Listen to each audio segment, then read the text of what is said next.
Assalamualaikum warahmatullahi wabarakatuh. Selamat bertemu kembali anak-anak pada pelajaran fisika. Mudah-mudahan hari ini kalian selalu dalam keadaan sehat. Kali ini kita akan membahas tentang materi lanjutan dari yang kemarin, yaitu tentang hukum Kepler. Ya, langsung saja kita ikuti presentasi berikut ini.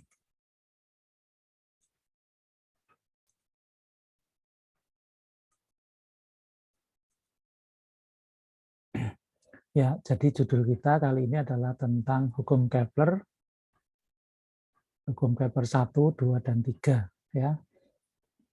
Adapun tujuannya memahami tentang hukum Kepler ini adalah yang pertama, kalian nanti diharapkan bisa memahami prinsip-prinsip gerak yang terjadi pada planet maupun benda-benda langit yang lainnya. Yang kedua, dapat menjelaskan efek hukum Kepler. Ya. Yang ketiga, dapat menggunakan hukum Newton untuk menghitung besaran-besaran pada gerak planet. Ya, misalnya berapa itu massa matahari, massa bumi, kecepatan satelit, itu bisa kita telusuri dengan menggunakan hukum Newton, terutama hukum 2 Newton pada gerak melingkar. Ya. Baik, kita akan mulai dari yang pertama, yaitu hukum 1 Kepler. Ini menjelaskan tentang bagaimana bentuk lintasan orbit planet ketika dia mengelilingi matahari. Ya. Bunyi hukumnya begini. Lintasan setiap planet ketika mengelilingi matahari itu bentuknya elips, di mana matahari sebagai salah satu titik fokusnya. Jadi di dalam matematika, itu kalau kita mau buat elips, itu harus ada 2 titik sebagai titik acuannya. Nah, kalau pada gerak melingkar, kalau kita akan membuat lingkaran, kita cukup menggunakan 1 titik, ya, titik pusatnya. Nah, pada elips itu kita butuh 2 titik, namanya titik fokus, ya, seperti yang ditunjukkan di gambar sebelah kanan ini. Ketika kita akan menggambar elips, maka 2 titik ini sebagai titik fokusnya. Nah, di dalam gerak planet ketika mengelilingi matahari, maka lintasan planet itu juga elips. Meskipun elipsnya itu tidak terlalu ekstrim seperti ini, ya. Perbedaan antara jarak jari-jari terpendek dan jari-jari terjauhnya itu adalah 147 juta kilometer dan 152 juta kilometer. Jadi tidak terlalu elips sekali, ya. Nah, kemudian ini matahari sebagai titik fokusnya. Jadi ini fokus 1, fokus 2, sama seperti yang sebelah kanan ini, ya, ada fokus 1, fokus 2. Nah, ini matahari sebagai titik fokusnya. Konsekuensi dari hukum 1 Kepler ini adalah bahwa jarak planet ke matahari itu berubah-ubah, ya, tetapi periodik. Nah, paling dekat yaitu di sebelah sini, itu disebut dengan titik perihelium. Itu jarak paling dekat planet ke matahari. Nah, untuk bumi, maka jarak paling dekat ini adalah digunakan sebagai awal tahun Masehi, ya, yaitu tahun yang berdasarkan gerak bumi mengelilingi matahari. Jadi ini adalah tanggal 1 Januari di sini. Sehingga ketika ini muter terus sampai setengah tahun, nah di bagian terjauh inilah disebut dengan titik aphelion, ini adalah pada tanggal 1 Juli. Ya, jadi itu sebagai penentu tanggal yang kita gunakan sehari-hari, ya, yang Masehi. Sedangkan kalau Hijriah itu berdasarkan bulan mengelilingi bumi, ya. Hukum kedua Kepler menjelaskan tentang kecepatan orbit planet, ya. Bunyinya berikut. Setiap planet bergerak sedemikian sehingga suatu garis khayal yang ditarik dari matahari ke planet tersebut mencakup daerah yang luas yang sama dalam waktu yang sama. Kamu lihat di sini, misalnya ini matahari di sini, ada titik A. Kemudian ini ada planet yang bergerak dari D ke E, ya. Kemudian juga nanti suatu saat dia bergerak ke B, C. Nah, garis khayal antara planet dan matahari ini, ya misalnya ini garis AC, garis AB, garis ED, garis DA, ini akan membuat suatu luasan yang sama besar dalam waktu yang sama. Jadi maksudnya misalnya contoh di sini, dari D ke E, ini akan ditempuh dalam waktu yang sama dengan B ke C. Nah, bedanya apa ini? Bedanya adalah DE itu punya juring yang busur yang panjang, ya. DE punya busur yang panjang, BC punya busur yang pendek. Luasan ABC dengan ADE itu sama, ya. Nah, karena pada ABC ini jaraknya itu jauh, maka busurnya ini pendek. Sedangkan untuk D sama E karena jaraknya dekat, maka busurnya yang panjang. Jari-jarinya lebih pendek, tapi busurnya yang lebih panjang. Nah, konsekuensi dari hukum 2 Kepler ini adalah bahwa ternyata juga kecepatan planet ketika mengelilingi matahari itu juga tidak sama, ya. Ketika planet itu dekat dengan matahari, maka lintasannya menjadi lebih panjang, berarti lebih cepat karena ditempuh dalam waktu yang sama. Jadi ketika dekat dengan matahari, maka planet itu akan bergerak lebih cepat. Nah, itu konsekuensi dari hukum 1 Kepler, ya. Kemudian hukum 3 Kepler menyatakan bahwa kuadrat periode suatu planet itu sebanding dengan pangkat 3 jarak rata-ratanya dari matahari.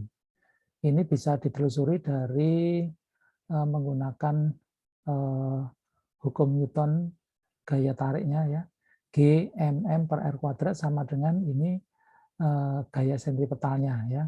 Ini disamakan sehingga nanti didapat T kuadrat per R pangkat 3 sama dengan 4P kuadrat per GM. Padahal ini 4P kuadrat per GM ini kan angka-angka yang konstan, ya.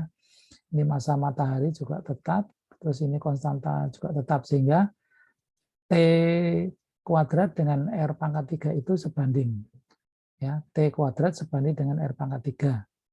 Atau bisa ditulis juga T1 kuadrat per T2 kuadrat sama dengan R1 pangkat 3 per R2 pangkat 3. Ini artinya apa? Artinya bahwa makin jauh planet dari matahari, maka waktu revolusinya itu semakin lama.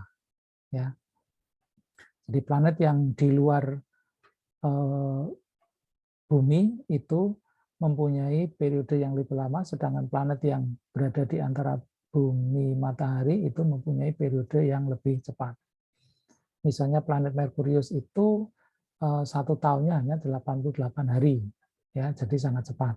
Sedangkan Jupiter itu 1 tahunnya bisa 4 kali 1 tahunnya bumi. Oke, jadi itu konsekuensi dari konsep hukum 3 Kepler, ya. Makin jauh planet dari matahari, maka periodenya semakin lama. Nah, kemudian dengan menggunakan konsep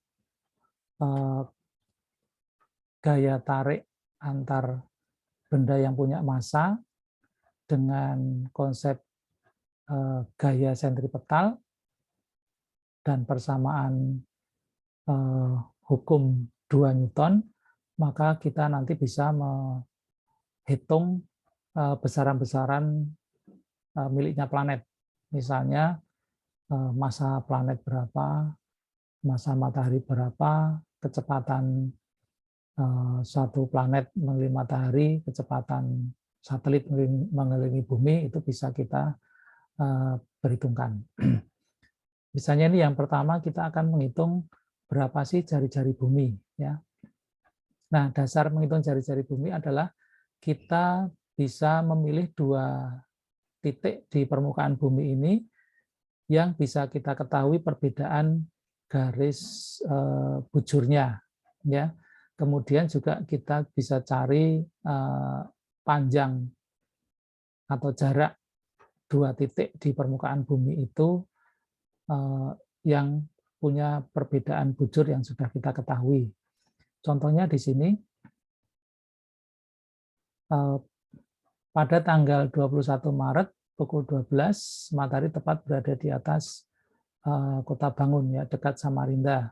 Sementara di Pontianak, matahari masih condong 7 derajat ke arah timur. Jarak Pontianak ke Kota Bangun adalah 790 km, dan jarak keduanya terletak di garis khatulistiwa. Berdasarkan data tersebut, berapa jari-jari bumi? Nah, kita bisa menggunakan konsep gerak melingkar, ya. Jadi ini datanya adalah beda bujurnya, ya. Beda bujurnya itu adalah 7 derajat. Ya, kemudian beda jaraknya itu adalah 790 km. Nah, maka kita bisa hitung keliling dari bumi dulu, ya. Keliling dari bumi itu adalah, kalau 7 derajat saja itu 790 km, berarti kalau satu keliling kan berarti 360 derajat, ya. Maka kita hitung dengan keliling sama dengan 360 derajat dibagi dengan 7 derajat dikalikan 790 km. Nah, ini kita bisa hitung dari situ.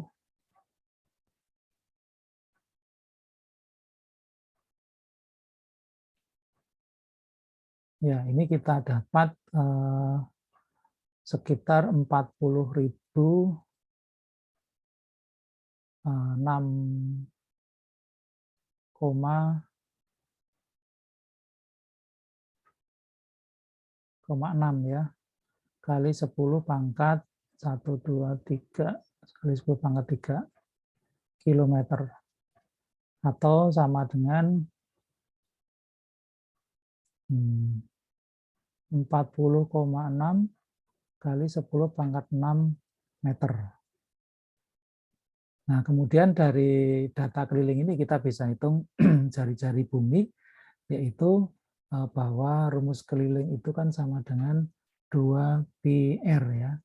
Berarti R-nya kan sama dengan keliling dibagi 2π. Maka 40,6 kali 10 pangkat 6 meter ini dibagi dengan 2 kali 3,14.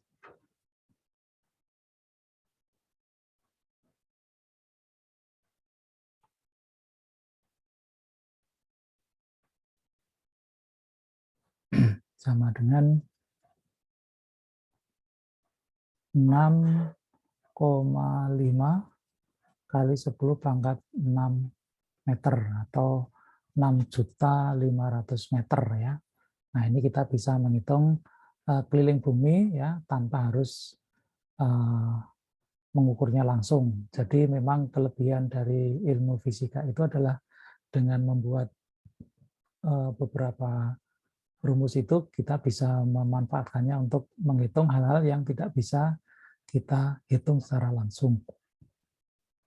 Baik, itu adalah contoh bagaimana kita menggunakan konsep gerak melingkar dan hukum gravitasi Newton untuk menghitung besaran-besaran yang ukuran-ukuran dari planet, ya. Nah, bagaimana kita menghitung massa bumi, ya? Menghitung massa bumi, kita bisa hitung dengan data jari-jari bumi yang sudah bisa kita hitung tadi, dan percepatan gravitasi rata-rata di permukaan bumi. Jadi kita bisa gunakan rumus gravitasi, ya. Jadi rumus ini kan datanya R, ya. Jari-jarinya adalah 6.371 km, ya. Ini bisa jadikan meter, berarti 6,371 kali 10 pangkat 6 meter. Kemudian percepatan gravitasi rata-rata adalah 9,8 meter per sekon kuadrat. Nah, kemudian kita akan menghitung massa bumi ya. Massa bumi berapa gitu. Nah, kita bisa gunakan rumus percepatan gravitasi, yaitu G sama dengan konstanta gravitasi kalikan massa bumi per jari-jarinya kuadrat ya. Dari sini kita bisa atur rumusnya menjadi R sama dengan R kuadrat ya. R kuadrat sama dengan G M per G. Nah, maka kita dapatkan R-nya sama dengan akar G M per G. Nah, tinggal kita masukkan aja datanya. G-nya ini konstanta umum gravitasi ya, 6,67 kali 10 pangkat minus 11. Lalu M-nya ini adalah massa bumi. Ya, lalu G-nya ini adalah percepatan gravitasi. Karena yang kita butuhkan adalah massa bumi, maka rumusnya bisa kita ubah menjadi, balik ke sini lagi ya, ini M sama dengan R kuadrat kali G dibagi dengan konstanta gravitasi. Nah, ini kita bisa hitung massa dari bumi dengan rumus ini.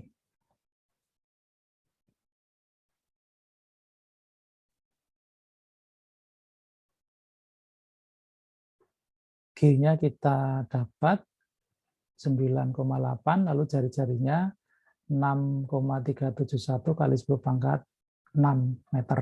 Ya. Kemudian menghitung massa matahari, kita bisa gunakan referensi bahwa kita sudah punya jarak bumi ke matahari, lalu kita gunakan konsep gaya gravitasi dan hukum 2 Newton untuk menentukan massa matahari. Hukum 2 Newtonnya pakai hukum 2 Newton pada gerak melingkar ya, FSP sama dengan M omega kuadrat R ya. Kemudian gaya tarik gravitasinya Fg-nya sama dengan G massa matahari kali massa bumi per R kuadrat ya. Dari dua rumus ini digabung ya. Omeganya kita ganti dengan 2pi per T ya. Berarti di situ FSP-nya kita samakan dengan Fg ya. Ini berarti M kali 4pi kuadrat per T kuadrat ya. Kalikan R sama dengan ini G massa matahari kali massa bumi per R kuadrat. Nah, ini M-nya bisa kita hilangkan, massa buminya. Ya. Lalu di sini ada konstanta gravitasi sama massa matahari. Ya. Massa mataharinya kita pisahkan. Ini R-nya kita pindah ke sini, G-nya kita pindah jadi ke bawah, maka M-nya itu sama dengan 4 pi R pangkat 3 ya, dibagi dengan T kuadrat kali konstantanya. Nah, di sini T-nya itu adalah periode revolusi ya, atau revolusi bumi mengelilingi matahari ya. Itu nilainya adalah 365 hari ya, dikalikan 24 jam dikalikan 3.600 detik ya. Ya, nanti T-nya ini masuk ke sini dikuadratkan, lalu jari-jari R-nya ini adalah jarak bumi matahari pangkat 3, lalu G-nya tetapan umum gravitasi. Maka dari hitungan ini kita bisa mendapatkan berapa massa matahari itu. Oke. Kemudian untuk menghitung satelit bumi, kita juga bisa menggunakan konsep gaya gravitasi dan hukum Newton. Itu kecepatan satelit mengelilingi bumi ini kan kecepatan yang konstan ya, supaya satelit itu bisa berada di titik tertentu dari suatu kota yang diinginkan. Ya, dia akan berputar dengan periode yang sama dengan periode rotasinya bumi, sehingga dia akan mengikuti di mana kota itu berada, maka dia selalu berada di atasnya. Nah, maka itu harus diperhitungkan seberapa cepat satelit itu harus diluncurkan, itu harus dilakukan perhitungan. Nah, caranya adalah dengan menggunakan konsep gaya gravitasi dan hukum 2 Newton ini digabungkan. Nanti hasilnya ini V kuadrat sama dengan GM per R plus H. H ini adalah tinggi dari satelit dihitung dari permukaan bumi. Ya. H dihitung dari permukaan bumi. Sedangkan R-nya adalah jari-jari bumi. Atau bisa juga dengan rumus yang kedua di sini, kita menggunakan dasar dari percepatan gravitasi di permukaan bumi. Itu juga bisa kita gunakan untuk menghitung kecepatan satelit ya untuk dilepas di atas permukaan bumi pada ketinggian H dari permukaan bumi. Kemudian yang terakhir, bagaimana menghitung kecepatan lepas. Kecepatan lepas itu adalah kecepatan dibutuhkan untuk lepas dari pengaruh medan gravitasi. Jadi seberapa cepat benda itu dilemparkan supaya dia tidak lagi kembali ke bumi. Ilustrasinya ini ada contoh ya. Ini ada peluru yang ditembakkan dengan kecepatan rendah, maka dia akan jatuh ketarik ke bumi di tempat yang dekat. Kemudian dicoba lagi pelurunya dengan kecepatan lebih tinggi, maka dia akan semakin jauh jaraknya dari lemparan, tetapi masih ditarik oleh bumi. Kemudian C ini juga pelurunya dibuat dengan kecepatan lebih cepat lagi, maka dia akan berputar sampai dengan tidak balik-balik lagi. Maka dia ini akan berputar terus-menerus. Nah, masih dalam pengaruh gravitasi. Ya, mungkin juga ini lama-lama akan ketarik ya, karena kecepatannya kurang. Nah, demikian pula dilemparkan lagi dengan kecepatan lebih tinggi lagi, dia akan berputar seperti ini di D ini ya. Dia makin jauh di sini, tapi juga nanti suatu saat akan balik lagi. Nah, ada satu kecepatan tertentu ketika peluru itu dilempar, maka dia sudah tidak kembali lagi. Ya. Nah, itulah yang disebut dengan kecepatan lepas. Jadi dia sudah nggak lagi ketarik oleh gravitasi bumi, karena kecepatannya sudah mencapai nilai tertentu yang dapat menyebabkan dia bisa berputar, bisa menjauhi dari matahari, dari bumi. Ya. Nah, dasar perhitungannya adalah menggunakan konsep hukum kekekalan energi kinetik dan energi potensial dari benda tadi ya. Ini pakai konsep ini, nanti kalian akan dapat bahwa nilai kecepatan lepasnya adalah akar 2 GM per R ya. R-nya ini adalah jarak dari pusat gravitasinya. M-nya massa dari bumi. Ya, jadi ini beberapa konsep cara menghitung beberapa besaran yang bisa menggunakan hukum 2 Newton ya sebagai dasarnya. Nah, kita bisa menghitung kecepatan lepas, menghitung massa matahari, massa bumi, dan juga kecepatan dari satelit ketika dia harus mengelilingi bumi. Baik, saya kira ini saja pertemuan kita kali ini. Mudah-mudahan bisa dipahami. Selamat melanjutkan belajar ya. Assalamualaikum warahmatullahi wabarakatuh.